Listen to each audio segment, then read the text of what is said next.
చూసినావు కావాల్సి చెప్పాను తను తీసుకొచ్చి పెట్టినాం అప్పుడు దేవుడు పరిస్థితి 11 చీరలు అప్పుడు తీసుకొచ్చిండే నాన్న. ఇప్పుడు అంటే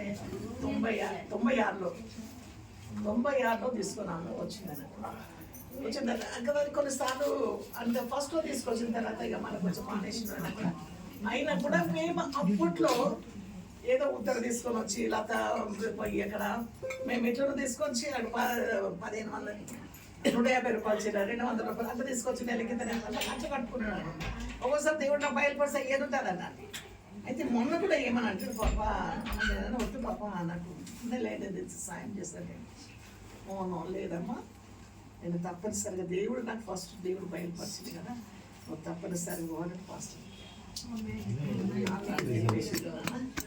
ఇప్పుడు ఇది కొనసాగడం ఎప్పుడంటే 30 సంవత్సరాల నుండి నాన్న 30 సంవత్సరాలు ఇంతవరకు కాక ఎన్నడూ ఒక్క సంవత్సరం కూడా పిల్లలకు విధవరాళ్లకు బీదలకు తప్పనిసరిగా దేవుడు ఆయన కార్యం జరిపించుకుంటాడు.